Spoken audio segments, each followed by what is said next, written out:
Welcome back to another Think With Me Thursday. My name is Justin with Effective. Welcome. Thanks for joining. If you're catching us on YouTube, let us know in the chat where you're coming from. I would love to hear from you. I want to connect with you today while we're on the live stream. If you're seeing this on Twitter or on LinkedIn, welcome to the stream. I don't know if my comments will I think your comments will come into the platform that I'm using, but I don't think chat comments that I send out will get posted. So just be aware of that as we get going here. This is our Think With Me Thursday live stream session. The way that this is going to go is that I have a little topic that I'm going to get into. Today, we're talking about the slow growth mindset and why this, I think, is really important, especially in a time where a lot of people are looking for long-term success or short-term successes, like short time frames. Like they want to do something and become the best at it within a very short time period, and how that can be a little bit destructive, and how a slow growth mindset can really help in the long run. Try to frame things a little bit more healthily and successfully down the road. The other thing that I want to get into too is your questions. So if you have any questions about productivity, personal knowledge management, remote work, the future of work, anything relating to your workplace, or the way that you do work, pop them into the chat, leave them in the comments, because I would love to answer them for you. One thing we're going to start doing here in the near future is we're going to have a form that you can submit comments to, so that I can pick a couple of them at the beginning. So if you say catch this at a later point in time, but you have a question you want to get answered, you can just throw it in the form and we'll talk about it in a future live stream. And then after that, I have a couple of articles for our Think With Me Thursday segment. One is about cracking personal planning with Todoist. I've been using Todoist again a little bit more. I had a brief stint with ClickUp, was just finding that it was a little too complicated for what I needed. And I started to realize that I could pull that off inside of Todoist. And then the last one is a little bit more broad-based on the community and marketing side of things, but it's by the Orbit blog. And it's called Guide for Driving Business Value with Community. I was just interested in diving into this concept. Feel free to stick around if you're interested in joining with that. We'll get going on the main segment in just a second. But first, I just wanted to let you know, I mentioned it already, but we have a free membership over at thinkeffective.co, our brand new website.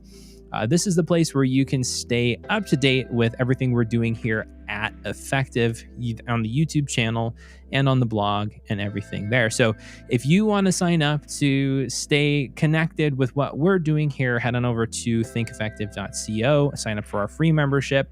There may be a paid membership in the future. I'm still working out details on that, but if you sign up today, you'll be one of the first ones to get in at an early bird rate. So with that, be sure to let me know where you're coming from in the chat. And we're going to move on over to our topic for today, which is building a slow growth mindset. Everybody seems to want to have an overnight success. They want to start a YouTube channel and have 1 million subscribers in a short period of time. Or they want to start a business and crank it up to $1 million in annual revenue. Or they want to find a big house or buy that Tesla Model S. They want to do it in a short period of time, but a lot of times we neglect the process in the middle. We want to have this quick success mindset. If we just do the right things and take the right steps, then we'll be like Jeff Bezos, we'll be like Elon Musk, or we'll be like our favorite entrepreneur or somebody like that. But life generally isn't like that. Yeah, I think you probably can relate to that if you're like me. I know that every single time I've tried to force success in my life, it just hasn't happened. The wheels have fallen off because there are a number of problems with having this quick success mindset. The number one being is that you're often sacrificing development in different areas of your life, because when you want to have quick success, you have to focus in and hone in on one thing so hard for a sustained period of time that it's just maybe not the most sustainable. So for example, if you're trying to win at your career and get up that career ladder super quickly, you might be sacrificing your own personal health or your relationships with your family, if you have one, by focusing on that so intently. The other thing is that if you're looking for a very short-term success, you can often end up in a place where you're overreaching what you're capable of sustaining. A lot of times, and this is an extreme example, but one of the things that I have seen in culture play out is a lot of times what happens with child stars. So child stars, they get successful at a very young age, but then later on in life, either they kind of fall off the radar or they completely fall apart and their lives blow up because the success and fame and pressure that's put upon them for reaching a success so early doesn't give them the foundations that they need to sustain that long term. The ability to manage finances, to think through investing, to think through their relationships, to build healthy relationships around them, to build healthy emotional and mental health, because those things do take time and effort to do. But probably the most important one that can impact people in a workplace setting is also burnout. So in addition to overreaching, you can just flat out work yourself to the bone to the point where you just can't work anymore. And if success and work and all of that is your primary goal, this is a very real risk for many people. But looking at these problems is one of the reasons why I'm a big fan of what I would term a slow growth mindset or mentality. Success does not happen overnight. We know this, but it is a result of cumulative effort over time.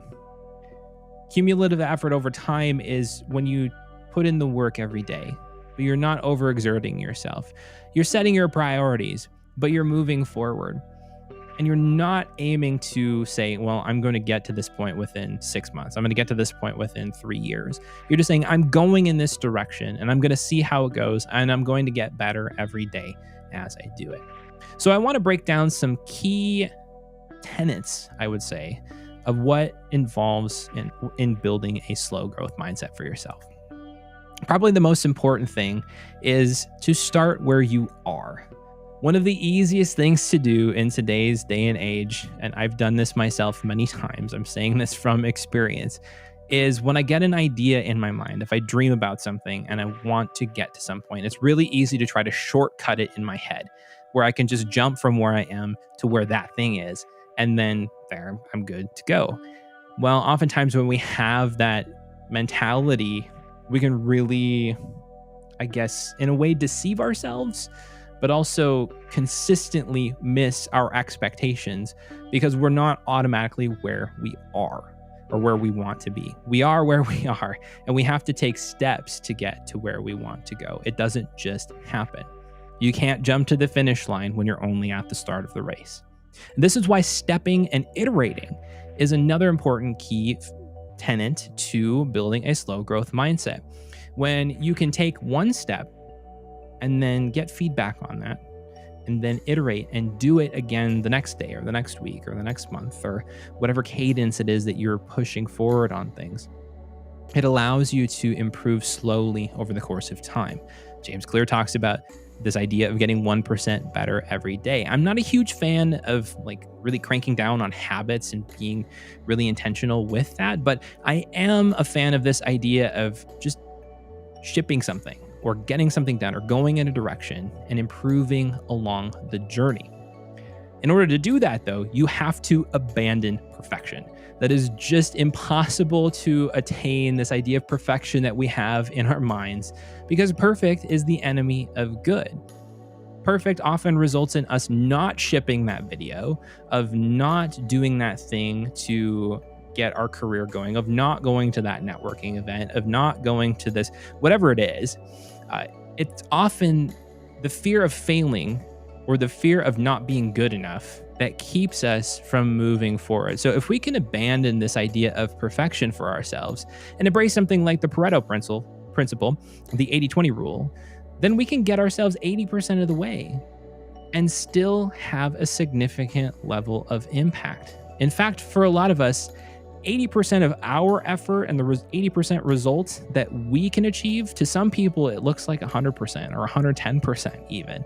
It looks like we go above and beyond. We tend to be so much harder on ourselves than other people are on us. And so if we can abandon perfection and just get to a point where we can do something, and then from there, iterate, do it again, and then do it again, and then do it again. So an example that I've used in the past for this is if you look at my content over the past 3 years, starting with when I launched my podcast Process at the beginning of 2019 to when I launched my YouTube channel at the beginning of 2020 to now doing this live stream with you. Every year you can see a marked difference in the quality of the content that I'm creating. Why is that? Because I've just continually shipped. I don't definitely have this all down. I do still like to take shortcuts sometimes. I'll be completely honest with you. But the big challenge is just getting something out there. And if you can get it out there at 80%, then the next time maybe you'll be at 81, 82, 83. And you'll keep iterating and improving, seeing what's working, seeing what's not working, and making changes along the way.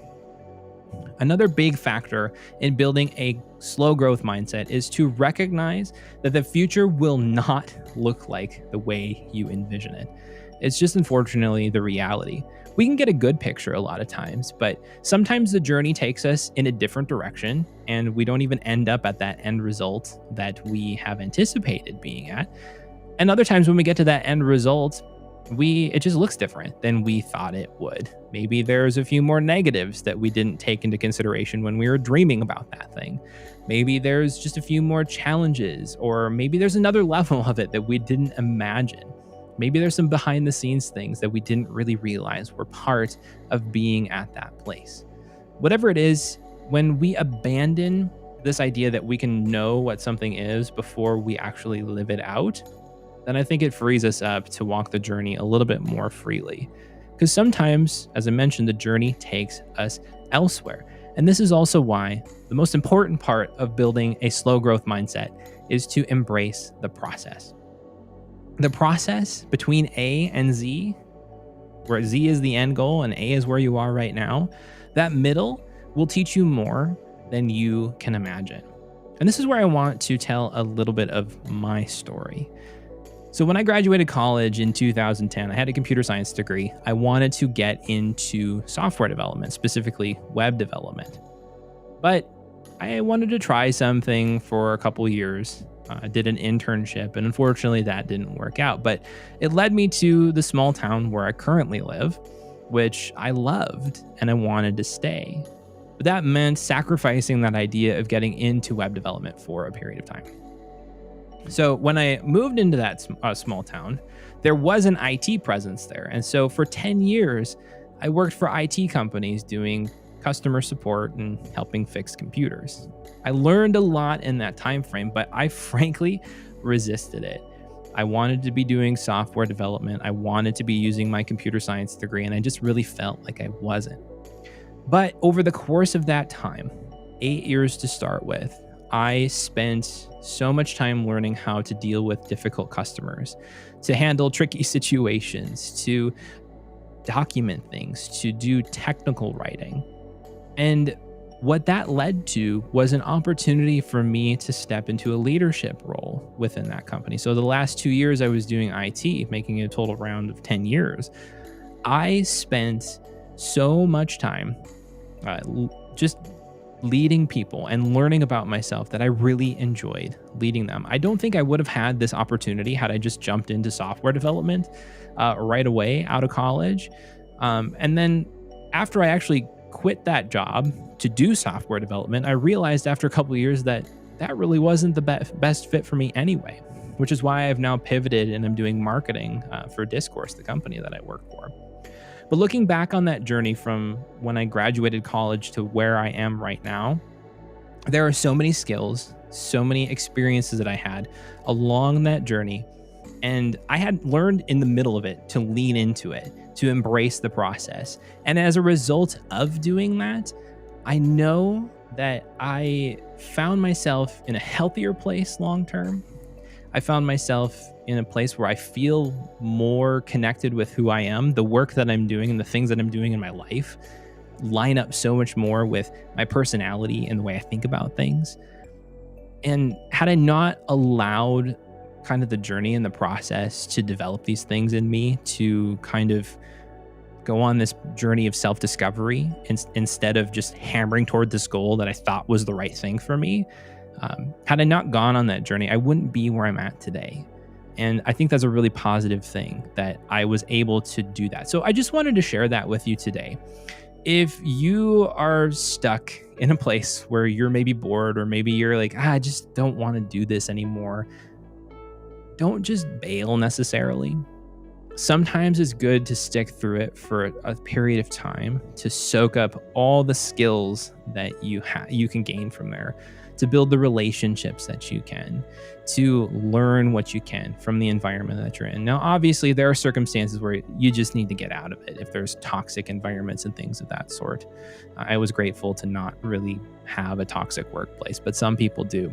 So if that's you, definitely take that into consideration. But if you're just bored, maybe there's a place where you can learn a little bit more from where you're at and embrace this slow growth mindset, continually moving towards this goal that you have, not giving it up, but just saying, okay, I'm going to plant myself here for right now, soak up everything that I can. And when it's time, I'll be ready to move on to the next thing. But I would love to hear from you. What's your journey look like? How have you walked out a slow growth mindset? Or if you're struggling with building something like this, if you're running into some of these challenges, I would love to hear from you if that's something that you're dealing with or challenged with in some way, shape, or form. I got a couple chat messages. Nick says you should grow like a seed. Nature is the best teacher. Completely agree. And Nicholas, welcome Nicholas, says thanks for sharing, man. Yeah, you're really welcome. I know this is a topic that I've been really kind of passionate about recently. And it's just because I see so much in culture that is pushing people towards just working harder, trying to be more successful. So many of our company cultures are set up in such a way where it's almost dog eat dog, in a sense that if you're not giving everything you've got to the company, then, well, that's too bad because you're not going to be here anymore. I hear stories about specific big tech companies where it can be like this, and there's such high stress and there's such high pressure, and people have these dreams of working in these places, but sometimes it's not always the best for people to do that. And so this is where I'm just like, whoa, building a slow growth mindset has been something that has been really beneficial to me, and it's actually yielded more satisfaction in my life than trying to drive after any goal that I've ever has done. And so that's really one of the reasons why I am pushing this forward in this stream. I really want to share this concept. I'm still ironing out a lot of the details in it, but it's really the high level of what I am looking at. So I would love to hear from you guys if this is something that is resonating with you, and if there's something that you're thinking about with it too. Lots of fun stuff today. I know, just kind of diverging here for a minute, I made mention at the beginning, we'll get into some Think With Me Thursday stuff. I'd love to take your questions, though, as well. Again, any questions that you have regarding productivity, personal knowledge management, or really anything to do with your work, how you're getting work done, struggles that you're having, drop them in the chat. I would love to talk about them here on the podcast. Even if you just say like, hey, I'm not sure what to do with this situation. I would love to hear from you and see what you're dealing with, what you're struggling with today. If there's any way we can help out, because that is why Effective exists, is to help digital first workers. So people who primarily do knowledge work in a digital context, to live effective and impactful lives. One of the things we do have coming up, though, which I'll get ready here, I mentioned this at the beginning. We've got a couple articles that I want to get into for Think With Me Thursday. I've been messing around more with Todoist again, just as a way to structure my work that I'm doing. And I think I'm getting to a place where I actually can use it well. I was really struggling with it previously. There's an article by, who is it here? Jan Kratcheville. I probably butchered that. He actually works at Doist, and we'll get into that in a minute. And then I want to get into another article about community building. This is a little bit more on the high level businessy type side of things, but I think there's some interesting insights we can draw from that.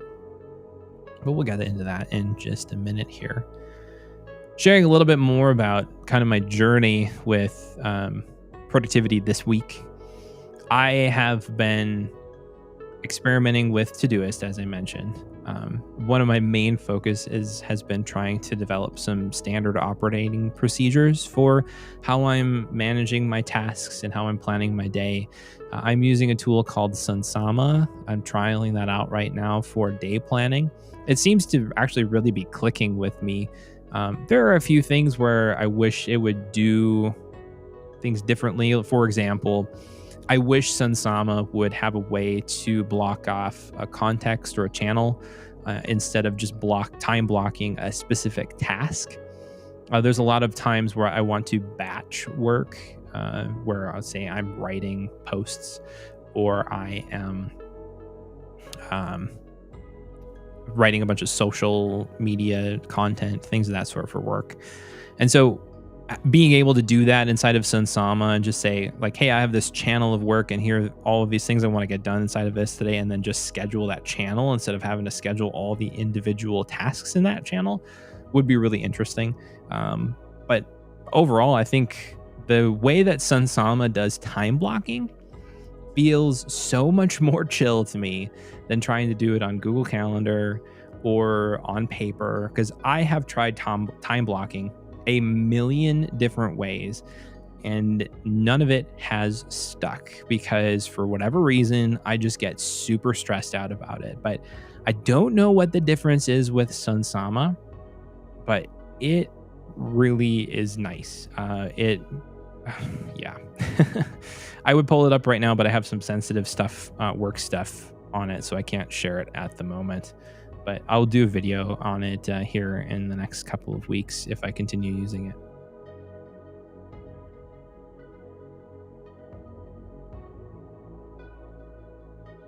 Nicholas, how you doing today? If you're still around the stream. And Nick, too. Thanks for joining. Yeah, Nicholas, I'll have to show you that sometime.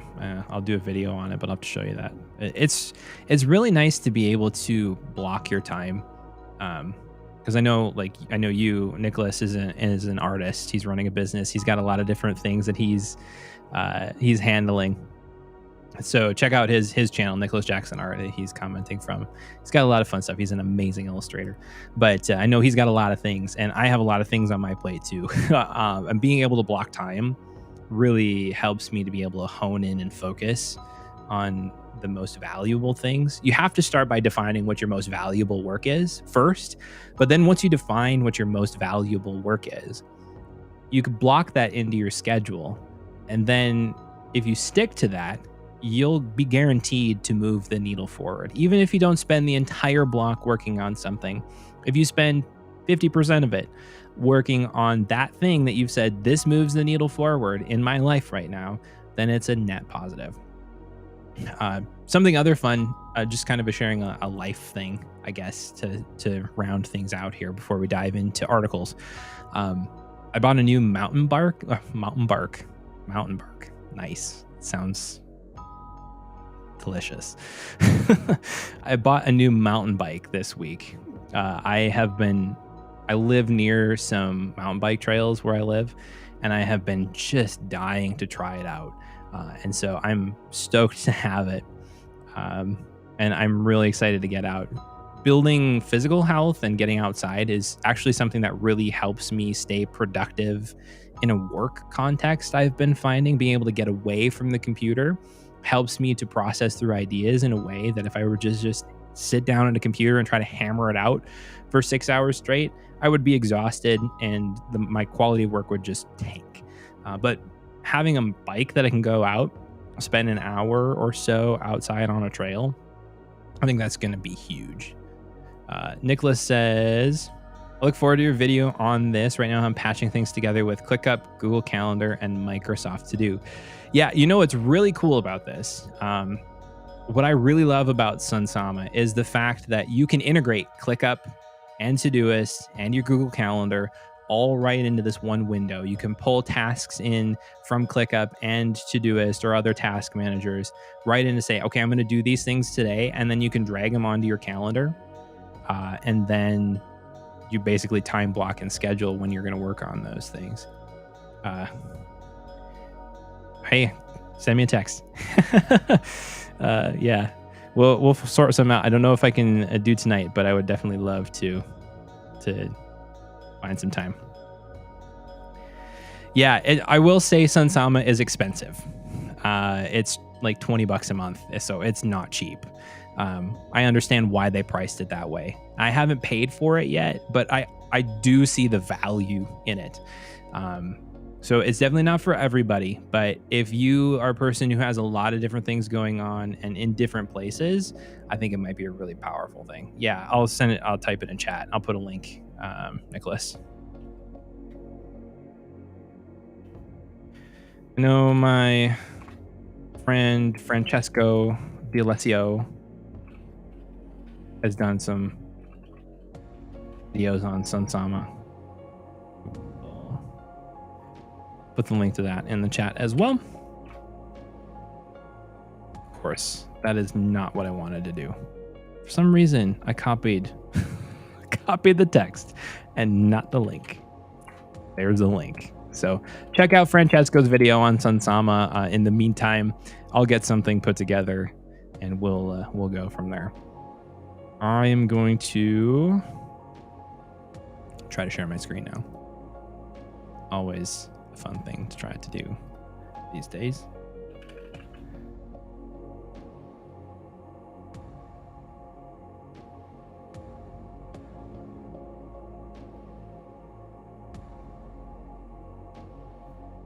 All right. So this is that article I was talking about, cracking personal planning with Todoist. There's some fun stuff in here, I think. I think it's really interesting that this person says even though they worked on Todoist for several years as a developer and product person, they never really felt they've figured how to use Todoist themselves. Too much friction and disorganization, fallen off the wagon many times. This year, for the first time, they feel like they've nailed it. And they've just kind of broken down the different problems that they were aiming to solve, which I think this is a really good way to approach productivity in a lot of ways. If you have a specific problem that you're trying to solve, or if you're running into friction in your system or something's not working, spend time defining the problems that you have. And then you can start to solve those problems. So instead of just saying, well, I need to get more productive and I need to figure out a system and have these really nebulous ideas, start really breaking it down. What's the problem that I'm experiencing? And when you have clarity around what that problem is and some of the causes, you can start to address those problems. And this is kind of what he's doing in this article here. So he's realizing that he needed to support his weekly planning cycle. So every Monday, he reflects on the prior work week and then plans the next one.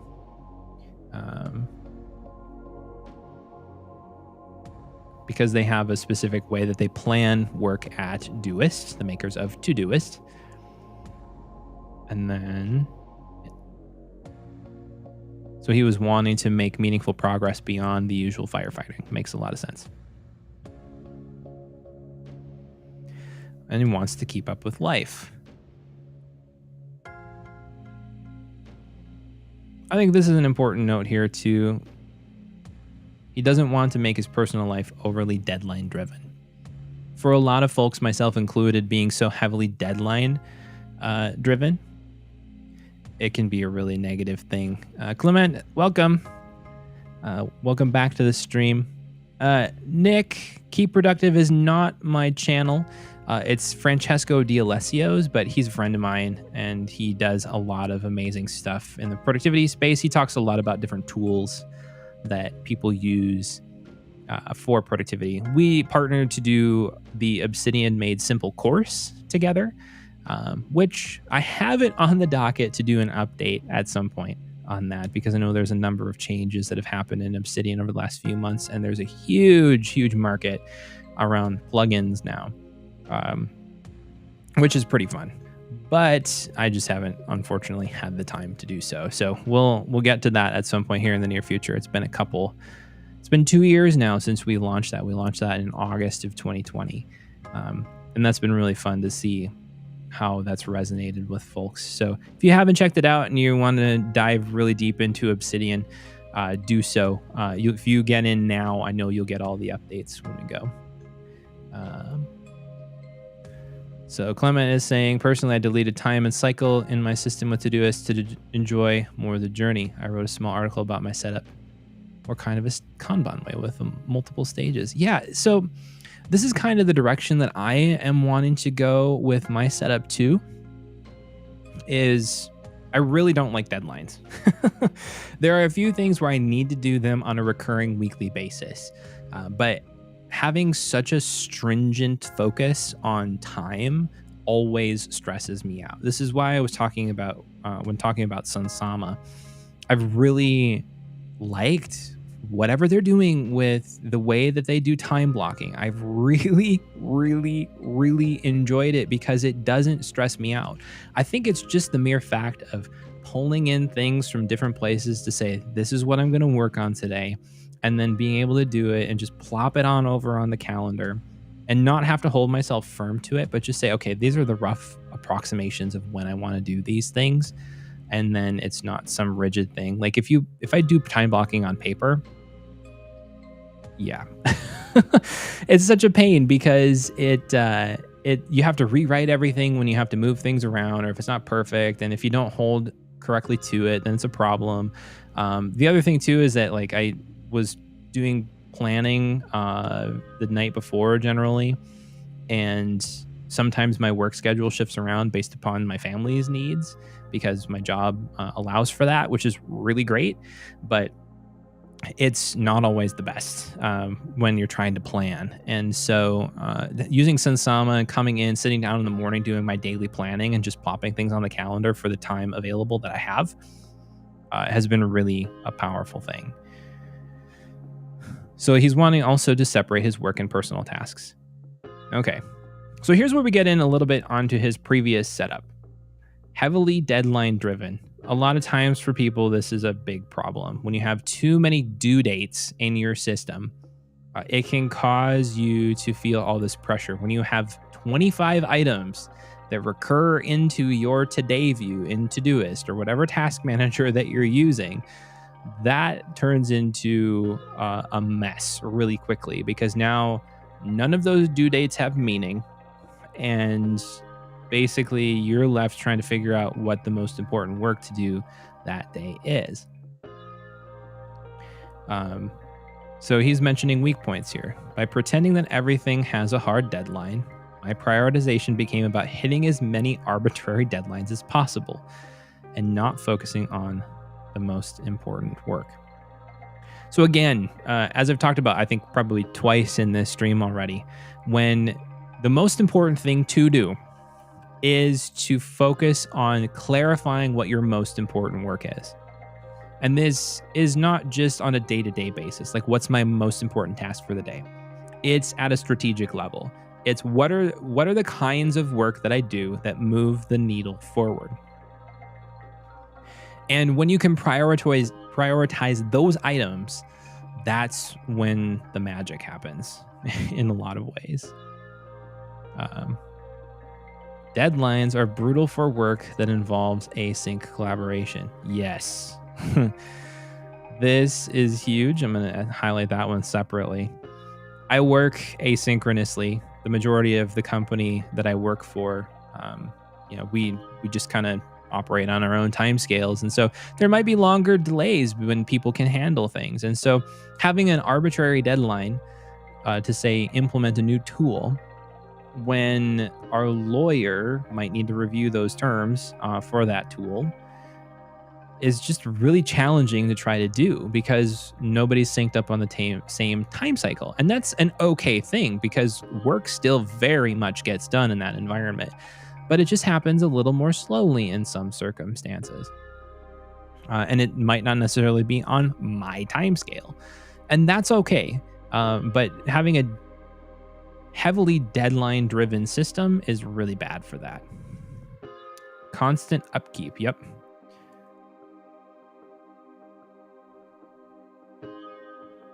Yeah.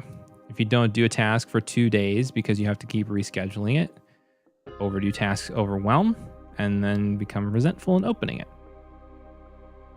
And then focusing on the today view with Todoist kind of chunks it all up into one place.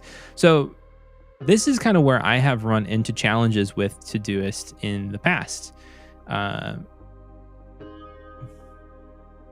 This is something that I've really struggled with personally because I have kind of, I don't know, Todoist is a little funky. Let's put it that way. I really used to like OmniFocus's start date feature where things just kind of get hidden until they need to be available. There's a lot of complexity in that application, and I just got fairly overwhelmed pretty quickly, even though I was a big fan of it for a long time. It was kind of the trendy thing to do in the productivity world, was be an OmniFocus user. And so that was honestly a struggle of mine for a while. Was managing that application. So moving into Todoist, especially because I'm now cross-platform, Todoist is the best option, really, in a lot of ways. But deadlines in Todoist for me were kind of the thing that are a little funky. Use the due date feature to schedule items to a specific day to work on them, and you use the due date feature to denote specific due dates, like this needs to be done on this day. And so it kind of mashes two features into one, and my brain has had a little bit of a difficult time navigating that. But now that I am moving more into Todoist, and this article really inspired me in a lot of ways to rethink my Todoist setup and to use Todoist again. I really want to go away from using that as well. And so one of the things that this author is doing is that he's using tagging. So the current and upcoming labels that he has, they are basically for the current week and the upcoming week on what work he wants to pull onto his plate. Then only tasks that must be completed by a specific date get a due date, nothing else.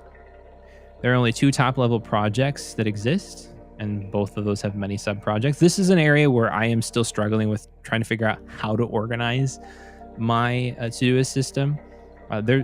Having the flexibility with boards is really quite something, but it makes it a little bit more challenging to know, should I just shove everything in one big project and use boards and labels to filter things out? Or should I create multiple sub-projects, or folders, I think is a more appropriate term inside of Todoist. I just don't really know what the most appropriate thing is. And so then he also has 4 filters, which makes it pretty simple. He's just got filters for upcoming and current for both his personal and his work life. I'm just going to highlight this here. And these are the filter queries here, if anybody's interested in this. I forgot to put this in the chat, so if you're interested in checking out this article yourself, feel free to check out the link. But what's cool is that the system is allowing him to tailor his day based upon where he wants to make the most impact.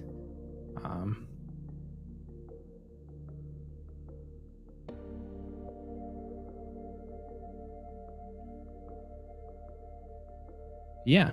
So I thought this was a really kind of inspiring little setup for me. It just kind of got me going down a direction with Todoist. And I'll eventually do a setup once I have mine to a more comfortable spot. I should do a setup video on that. But yeah, that's just really it. The next article that I had is The Guide for Driving Business Value with Community. The company that I work for, Discourse, is very heavily oriented in the community space. And so there's a lot of interesting stuff in here. It's also very heavily related to marketing, which I'm interested in. So I'm just going to try to glean some interesting insights from this, because I think there's some probably some value that we can tease out of this here for everybody.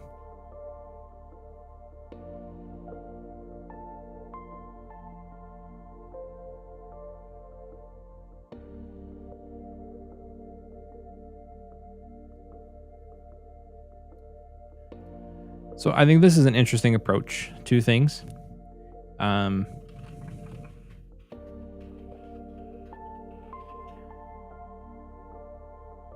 One of the things here is that communities can drive business value.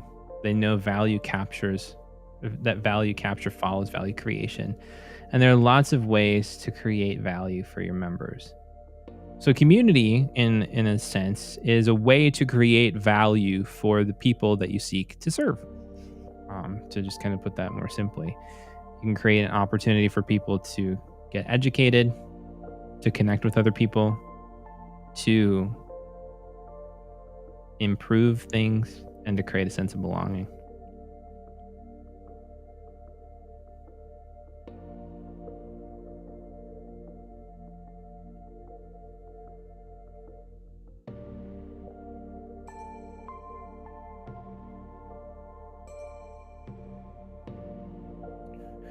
So Orbit is a specific community analytics tool. They have a model called the Orbit model, where instead of having a funnel, business funnel or sales funnel that people go through, it's more focused on who is the most engaged and who is interested in moving closer. It looks kind of like this. You have people that are coming closer and then they might move into buying.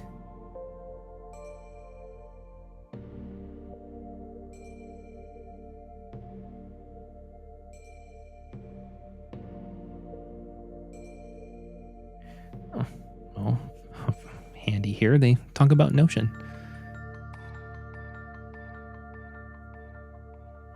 Notion uses a go-to community strategy to build people or build their business, which I think, okay, this is getting kind of meta in productivity, but this is really interesting, I think, because Notion is one of the prime examples of this. When Notion really empowered people to dive into their product and then share all sorts of things that they've made with Notion. I mean, if you've been around YouTube at all and searched Notion, you know the millions of setup videos that people have done. I've done a few myself even. And it's the same thing with Obsidian too. Obsidian really has struck gold with a go-to-community strategy for building their business, because not only did they build a product that they thought was great and that they thought was amazing, but they built an amazing community around it.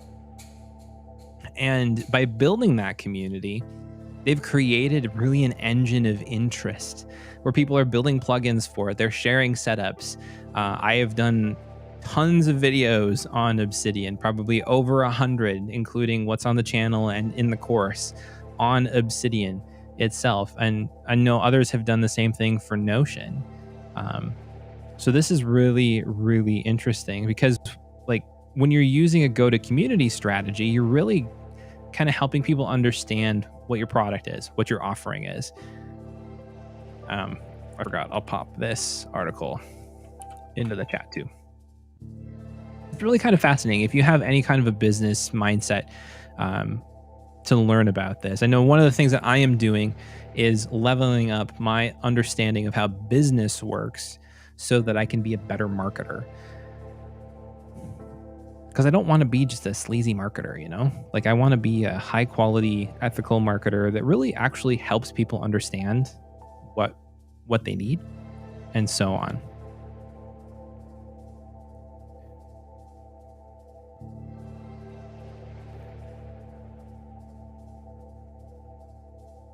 All right. Oh, and then Miro as well. I use Miro all the time. If you don't, check it out. Miro is basically an online whiteboard that you can use. I spent probably 3 hours in it this week doing whiteboarding on my own operating procedures for how I want to handle productivity stuff. So yeah. So this is kind of how it flows here. There's just some interesting stuff here. I don't want to get too deep into specifics. I hadn't read through this article yet, but I just really think that this idea of community is really interesting. What I love too about doing these live streams is we're building community right now. I think that's a lot of fun. I just to be able to connect with you, share what I'm thinking, hear what you're thinking, hear what you're interested in, I think is a super fun way to do things. But what are you guys thinking about today? I'm interested to hear from you. What's on your mind? What you're interested in? What questions you have? Productivity, PKM, work related, whatever it is. Let's chat about it. I've got a few more minutes that I can hang around here on the chat. I'm sure we'll find something to talk about because we usually do, right?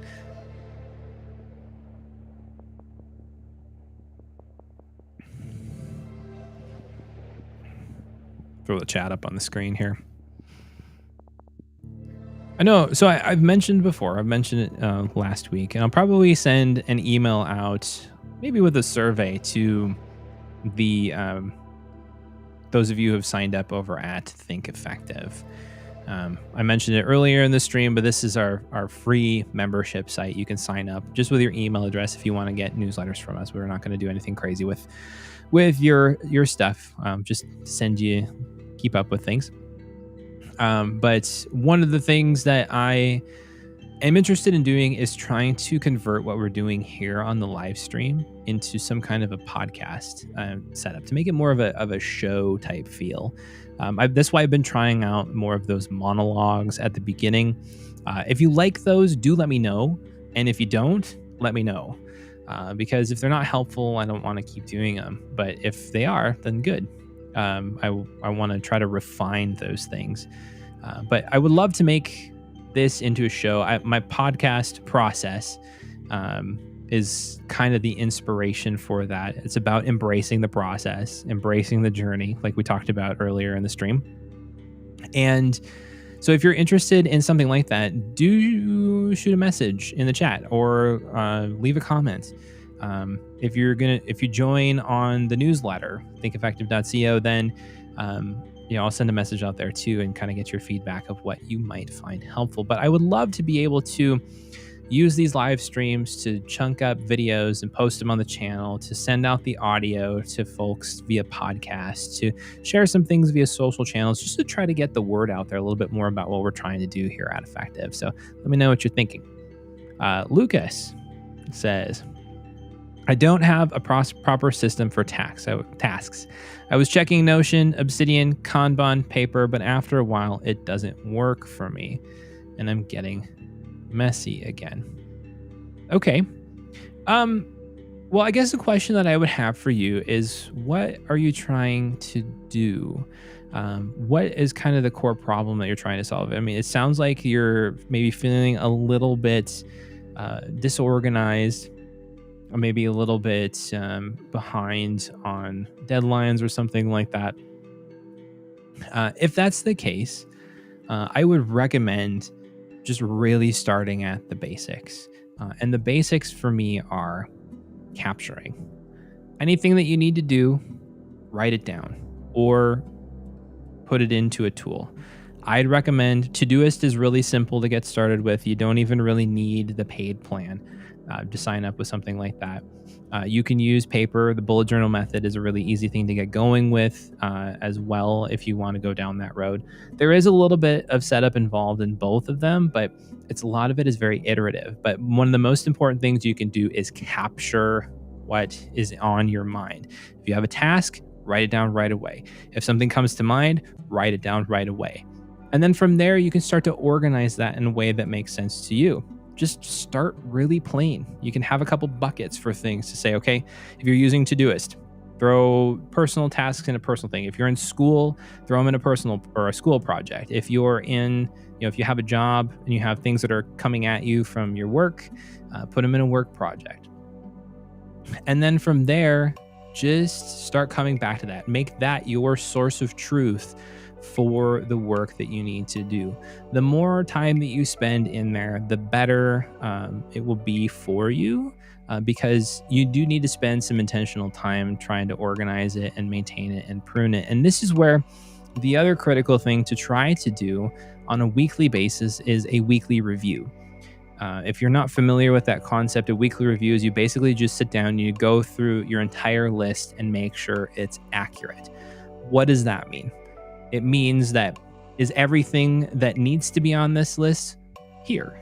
And if it's not, make sure to add it. If there's something that's no longer relevant, or if it's truly not something you don't plan to get to for quite a while, either delete it from your list or move it somewhere else that you can come back to in 6 months. And then, you can start to organize it a little bit more once you start to get the flow of doing something like that. But the weekly review is one of the keystone habits to maintaining some kind of a productivity system. Just because systems require maintenance, and for a productivity system, especially if you're working in a job, being able to maintain that on a weekly basis is critical to keep it on track. The bullet journal is a little bit less maintenance, especially if you have fewer individual things that you need to do. I've used that for quite a long time, and I've just recently moved away from using it because I just have too much stuff to manage on paper. But if you're just getting started, the bullet journal might be an easier method using the rapid log methodology. Don't get too wrapped up into all the different kinds of spreads that you can have and all the different plans that you can have. Use a monthly log and the rapid logging, where you're just writing down tasks and to-dos and events and notes from each day. If you can do that on a consistent basis and just flip back through the pages and mark items, move around, cross things off, you'll be in a much better spot. And then on a monthly basis, when you create your new monthly spread, then you do a migration from all the old stuff. You can just leave the stuff that you're not going to do in the old month rapid logs, and then move all the stuff into the new month log to do it. So I know I'm getting kind of into the weeds on some of that here without having visuals, but that's probably the most beneficial thing that you can do, is to just pick one tool. Doesn't matter what it is. I would recommend either the bullet journal or using a digital system like Todoist, and then just commit to using it, capture everything that you can in there, and then use it. Just get in there, figure it out, get the feel for it. Don't worry about trying to create some kind of complex setup or system. Just get the work in there that needs to get done, and then come back to it.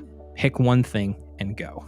You can worry about time blocking and organization and week planning and things of that sort at a later point in time. But when you're first starting, that's probably one of the easiest things you could do to get going. I love the bullet journal. And in fact, I wish I could use it right now. I love paper for productivity, but it's too much work for me to scale it at this moment in time. There's so many things that need to flex around and get repeated and get scheduled and all that. It just unfortunately doesn't work for me at the moment. But especially when I'm feeling overwhelmed, one of the things that I turn to first is paper, just because it really, really helps me stay focused and get back on track. In the chat, I'll post a couple links here too.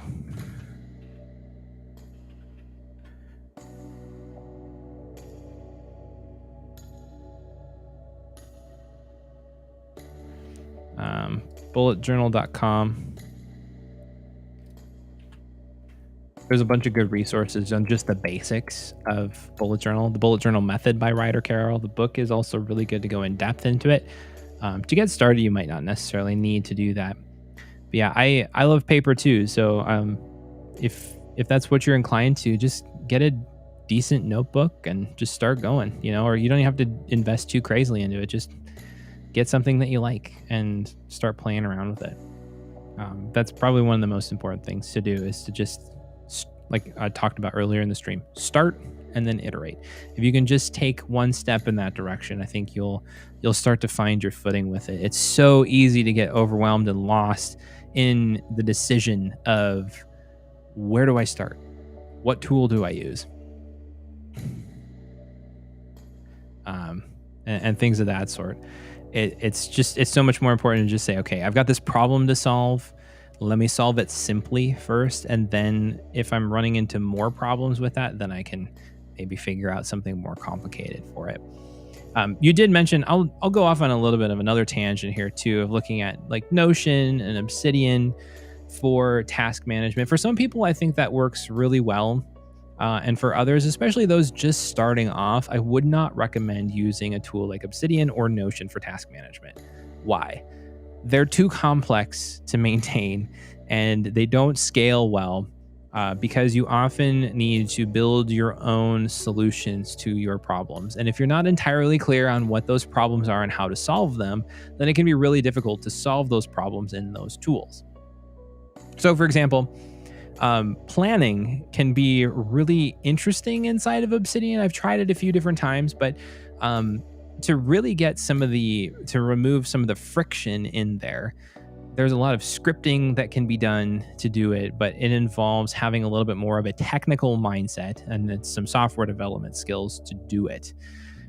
And so I definitely wouldn't recommend that to anyone who is not willing to commit 10% of their time, at least for the first 3 or 4 months, tinkering around with Obsidian to get the balance right. For most people, that's going to be too much, and it's going to be too much overhead for them to try to manage that. For a limited set of people who have those skill sets, who love the tool so much, they want to have everything in one place, they don't mind spending 10% of their time, and they have 10% of their time to dedicate to managing those things and figuring it out, then great. But for most people, it's better to use some more of an off-the-shelf type solution than it is to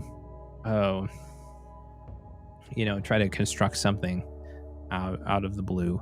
Paper is one of those unique and interesting things because it's just pen and paper. You don't need software development tools to extend pen and paper. But that's where that's also interesting. It's so much more customizable, and you don't need the tools to do it. You just need to figure out what you want to do to get there. Thanks for the great question, though, Lucas. And be sure to tune in to another stream. Let us know in a few weeks how you're doing with that. I would love to hear if you're figuring it out or if you're stuck in other ways. I'd love to help you out.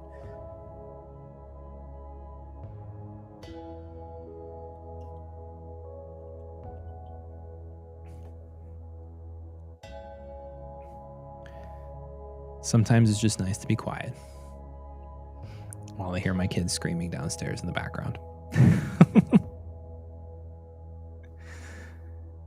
I am thrilled. I mentioned earlier I got a new mountain bike. It's like 60 degrees Fahrenheit where I'm at right now. It's been so cold most of the winter, and I've been talking about this for the last couple of months, but it's so nice. It's so nice to finally have springtime, real nice warm weather, to be able to get outside and enjoy the weather and enjoy being outside. It's been with the situation of the world, and for the last couple of years, and with the weather being so cold, it's just like cabin fever is a real thing. Let's put that way. And so I'm glad to be able to get outside. Let's see, something else on my mind as of late with productivity. PKM. I haven't dove too much into this topic in this live streams, but it's leadership. Leadership's a huge thing. It's a huge thing for me. It matters to me, and I know that because when I encounter poor leadership, it really pisses me off.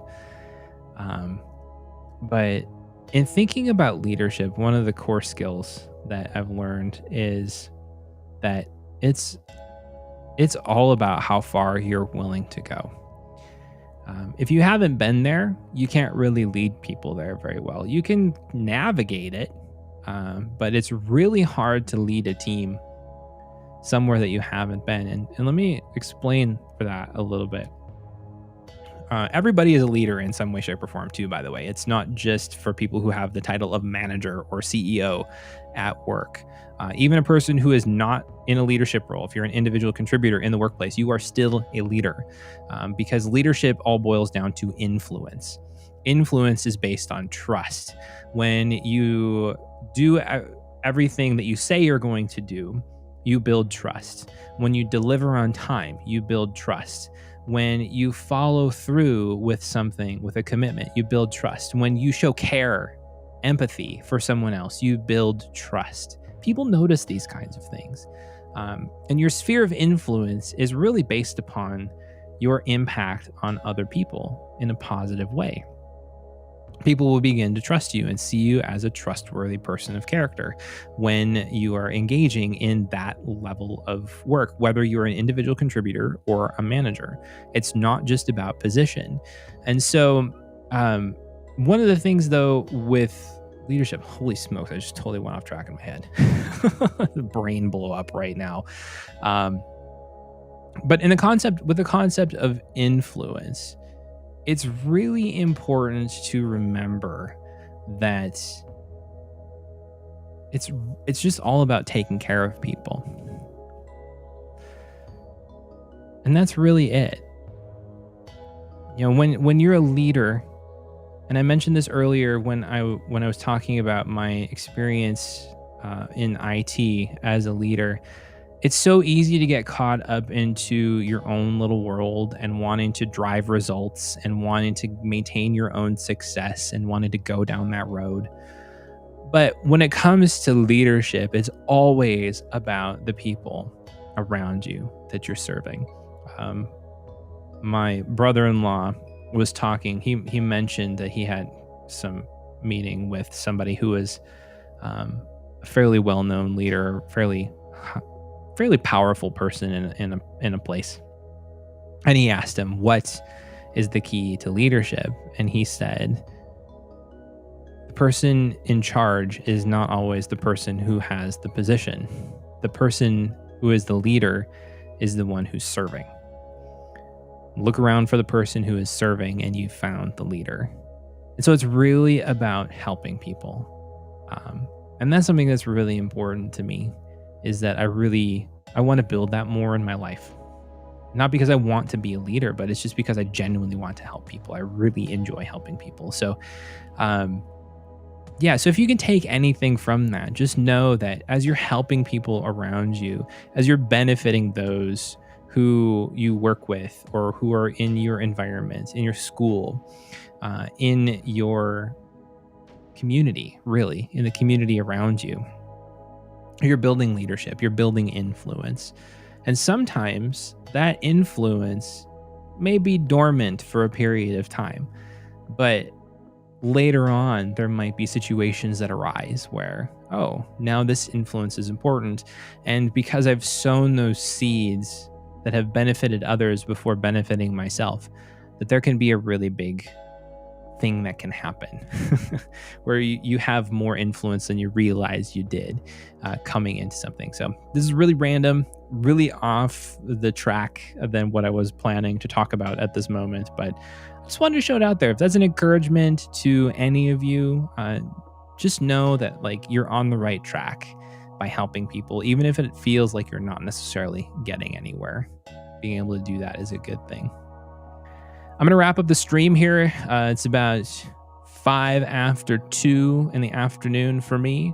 And so I've got to head on to handle a couple of other things today. But I wanted to thank everybody for joining the stream. We do these just about every week on Thursdays, usually at 1 o'clock Central Time. So be sure to subscribe to the channel if you're not already. And I am going to start at some point doing some kind of a newsletter just with an update on what's going on at Effective. So if you want to get to that, head on over to thinkeffective.co, sign up for our free membership to get access to those. Again, thanks to everyone for joining the live stream today. I'll catch you in the next one, but in the meantime, stay effective.